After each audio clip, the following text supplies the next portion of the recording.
Saya Lamisa Fardana, dipanggil biasanya Farda. Saya dari jurusan Bimbingan dan Konseling. Saya ingin mau wawancara Bapak untuk mengikuti SITS saya, yaitu mata kuliah perencanaan karir. Pengampunya siapa? Dengan Ibu Widya Multisari. Saya langsung ya, Pak. Oke, moga langsung. Oke, yang pertama, pertanyaan pertama, bisakah Bapak sedikit menceritakan tentang diri Bapak dan bagaimana perjalanan karir Bapak dimulai? Oke, nama saya Kosasih. Masuk awal pertama ke UM memang melalui fungsional pustakawan, dan sampai sekarang masih fungsional pustakawan. Layaknya seperti dosen, seorang dosen, seorang tenaga laboran, tenaga arsiparis, perawat, dokter itu adalah tenaga PNS atau tenaga fungsional. Kita bekerja selain kami mengistilahkan mendapatkan koin berupa gaji, juga kami harus mengumpulkan poin atau angka kredit ketika kami ingin jenjang karir kami berproses dari tahun ke tahun. Nah, itu ada yang harus kita penuhi, angka kredit tadi. Contoh misalkan dari jenjang pustakawan di kami itu, kalau dari S1 itu ada pustakawan ahli pertama, pustakawan ahli muda, pustakawan ahli madya. Nah, dalam jenjang tadi menempuh dari awal masuk sebagai pustakawan ahli pertama, mau naik ke ahli muda, kemudian ke ahli madya, itu selain tahun masa kerja, berapa angka kredit yang dikumpulkan? Semuanya itu harus memenuhi syarat atau ketentuan yang dipersyaratkan dalam kenaikan tersebut. Posisi saya sekarang pustakawan ahli madya. Angka kredit saya sekarang 300 poin. Memang yang dipersyaratkan di situ. Lika-likunya panjang. Saya dulu pertama masuk ahli pertama dengan pengakuan angka kredit 150. Selang 2013 saya nonaktif karena waktu itu aturan yang berbicara ketika pejabat fungsional, utamanya pustakawan, ketika menduduki jabatan struktural, maka jabatan fungsionalnya harus berhenti. Istilah kami dibebaskan sementara. Jadi selayaknya sebuah komputer di standby, dimatikan tidak, dihidupkan tidak. Kenapa begitu? Karena aturan kami berbeda dengan dosen. Dosen ketika menjabat sebagai dekan, menjabat sebagai rektor, status dosennya tetap. Nah, kalau kami tidak. Itu 2013 berlanjut. Nah, baru pada tahun 2020, saya dikembalikan lagi ke fungsional. Tentang waktu dari pustakawan ahli pertama 2013 itu sampai akhirnya 2020 saya dikembalikan lagi dengan posisi saya menduduki jenjang karir di atas ahli pertama, yaitu ahli muda. Pengalaman saya seperti itu. Nah, bagaimana dengan Bapak Ibu pustakawan ya? Normatif dia selama angka kredit memenuhi, masa kerja memenuhi, ya silakan memproses kenaikan atau jenjang karir kepustakawanannya, begitu. Baik. Untuk pertanyaan yang kedua, apakah ini pekerjaan pertama Bapak? Jika bukan, bagaimana pengalaman Bapak sebelumnya? Ini pengalaman pertama saya. Begitu lulus kuliah, saya bukan nganggur, menumpuk. Gak sempat nganggur sih. lulus terus ada formasi pegawai untuk fungsional pustakawan, maka saya coba dan alhamdulillah saya terima. Selanjutnya Pak, apa yang mendorong Bapak memilih pekerjaan sebagai pustakawan dibandingkan dengan pekerjaan yang lainnya? Awalnya karena ketertarikan waktu di SMA. Di SMA itu ketertarikan di perpustakaan. Ketika tidak ada jam atau jam pelajaran kosong, saya mesti main ke perpustakaan waktu di SMA. Nah, ketika di main ke perpustakaan, saya kok sering memperhatikan, malah tertarik dengan bapak ibu yang ada di perpustakaan. Oh, ternyata bagaimana menyajikan, bagaimana membuat latte. Nah, saya tertarik, malah sering bantu. Cari, adakah ilmunya ini? Ternyata ada. Di perguruan tinggi ada ilmunya, namanya ilmu perpustakaan. Waktu itu terbatas sekali, tahun 97 terbatas sekali ilmu perpustakaan, tidak seperti sekarang. Dari situlah ketertarikan saya menggeluti atau mendalami perpustakaan, dan pada akhirnya begitu bekerja ternyata baru tahu bahwa ketika perpustakaan itu pegawainya adalah pegawai fungsional yang dikenal atau yang disebut dengan pustakawan. Seperti itu. Lalu bagaimana pendidikan Bapak mempersiapkan Bapak untuk pekerjaan ini? Biasa aja. Biasa aja. Biasa aja, dijalani saja karena tadi SMA sudah minati, jadi yang kaget itu kadang ya, namanya kurikulum kan sama. Mbaknya mungkin juga di PK ternyata ketemu lagi dengan pendidikan agama. Nah, ya itu aja kagetnya ya. Ketemu lagi dengan bahasa Inggris, bahasa Indonesia dan sebagainya. Pendidikan itu, yang lainnya enggak.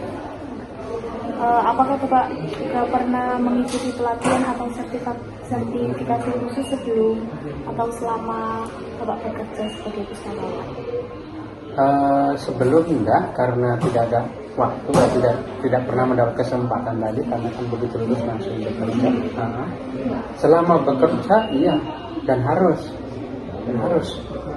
mengikuti aturan, mengikuti kebijakan, mengikuti perkembangan, terutama perkembangan bahwa sekarang perpustakaan tidak lagi menyajikan atau melayangkan pinjam kembali buku. Banyak keanekaragaman layanan yang bisa dilaksanakan oleh perpustakaan. Nah, maka perlu sekali itu pendidikan, pelatihan, bimbingan teknis yang muaranya atau ujungnya mengikuti perkembangan teknologi, perkembangan ilmu pengetahuan dan perkembangan inovasi pertama itu. Apakah ada keterampilan yang Bapak rasa kurang tepat saat pertama kali Bapak bekerja di posisi ini, dan bagaimana Bapak cara mengatasinya? Terutama TI, keterampilan penguasaan TI. Nah, itu yang kadang waktu itu saya belum dapat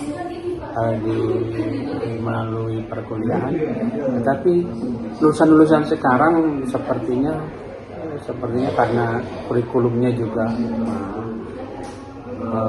materi atau mata kuliah untuk TI itu sudah mencoba mengimbangi atau memenuhi tuntutan tadi, maka sepertinya sudah bukan masalah. Tapi waktu itu saya akui keterampilan dalam penguasaan TI itu sangat kurang bagi saya. Maka justru pengembangan keterampilan saya dalam penguasaan TI itu saya peroleh ketika saya sudah bekerja. Sudah saya bekerja. Nah, tinggal kemauan kita, kemauan individu, kemauan saya untuk mau apa tidak mengembangkan keterampilan itu. Betul. Lalu berapa lama Bapak telah bekerja sebagai pustakawan? Saya tebak tahun 97. Mbak Cucu masuk kuliah. Sekitaran Iya. 28. Sekarang Oh, saya oh. Oh itu 87 baru masuk kuliah Pak. 97 97 masuk kuliah. kuliah. Jadi waktu reformasi Pak Harto dilengsarkan, kamu lahir berapa sih? 2004. Itu saya sedang kuliah. Saya sudah 21 tahun bekerja di UM dan masuk pertama kali di perpustakaan dan sepertinya akan terus di perpustakaan karena fungsional perpustakaan. Sebelumnya apakah Bapak itu sebelum masuk UM ini apakah punya pertimbangan untuk masuk yang lain? Apakah UM ini menjadi opsi pertama Bapak? Awalnya inginnya ke UP, kalau tidak UP waktu itu yang pertama kali saya kunjungi adalah perpustakaan di Surabaya, yaitu UNER. Itu tahun 98 saya ikut teman-teman himpunan di tempat kuliah, lalu itu ada studi tour. Nah, yang menjadi tujuan kita itu justru Jawa Timur, bukan Jawa Barat. Kan saya dari Jawa Barat. Waktu itu ke UNER, ke Petra. Malah tertarik lagi dengan Petra, cuman kan Petra bukan negeri. Nah, terus Petra kan di bawah naungan yayasan. Kayaknya saya nggak cocok dengan pemahaman atau keyakinan saya. Tapi dari sisi layanan, sisi teknologi, Petra udah luar biasa. Tahun 98, 2000-an mereka sudah menerapkan teknologi informasi, komputer dan sebagainya. Nah, di UM waktu itu masih IKIP namanya, masih manual, pinjam pakai kartu mencatat, nah, terus main ke UB juga sama, nah, tapi UB waktu itu gedung lebih ini kan dari 90 nggak ada perubahan.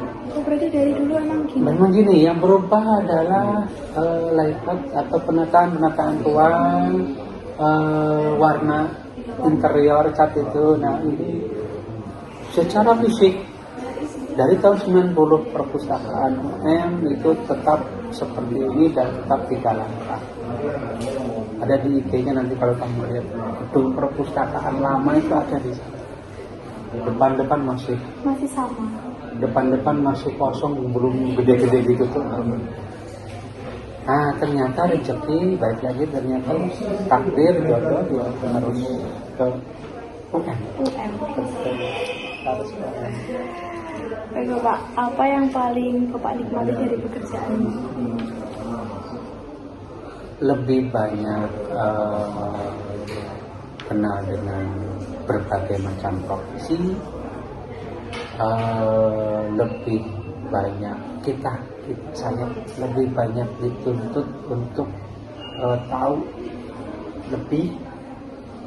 Toh ketika ada bapak ibu, baik itu dosen, baik itu peneliti, dulu mencari sumber informasi asal usul kata, maka kita bisa menunjukkan kamus. Waktu itu sekarang kan tidak perlu pakai KBBI online aja kan sudah ada, Wikipedia sudah ada. Ketika waktu itu bapak ibu dosen atau peneliti membutuhkan sumber referensi, itu tantangan tersendiri bagi kita pustakawan, sehingga dituntut tadi mau tidak mau ya kita harus baca, mau tidak mau kita harus mengenal, harus mengetahui informasi. Nah itu yang membuat saya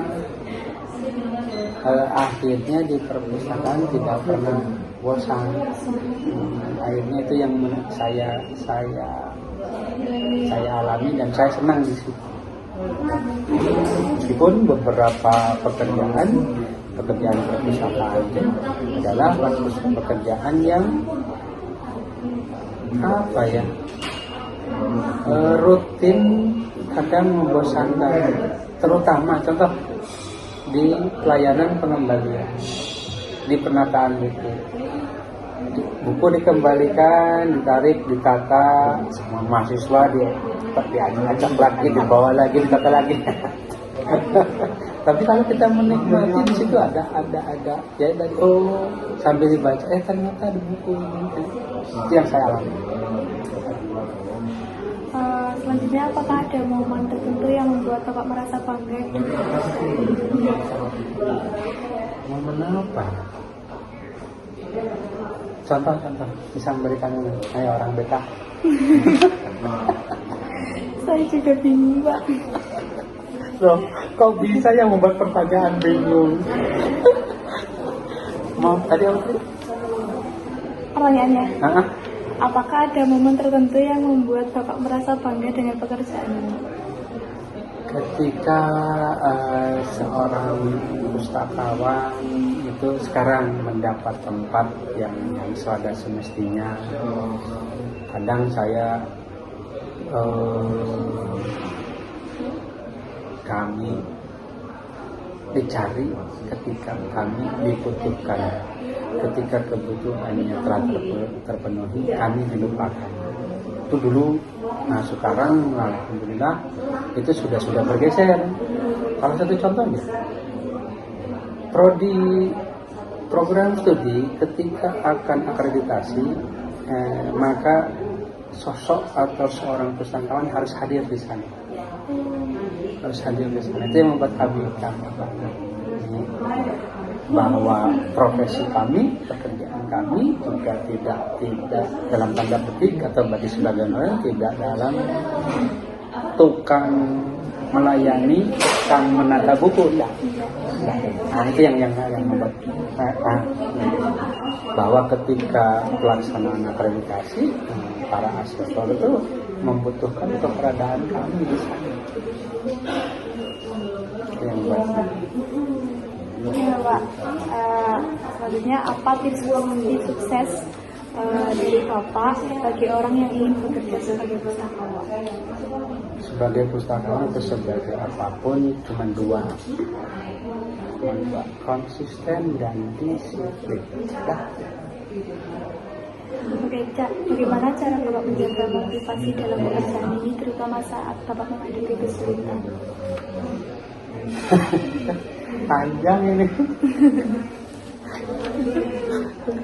tetap mencoba menyelesaikan meskipun berat, tetapi tidak ada masalah yang tidak bisa dapat diselesaikan. Baik, sudah Pak, cukup pertanyaannya. Terima kasih Bapak karena Bapak telah berkenan untuk saya wawancarai, mengganggu waktu pekerjaan Bapak juga. Memang untuk diganggu. Dari datang ke sini untuk diganggu. Baik, terima kasih banyak. Sama-sama.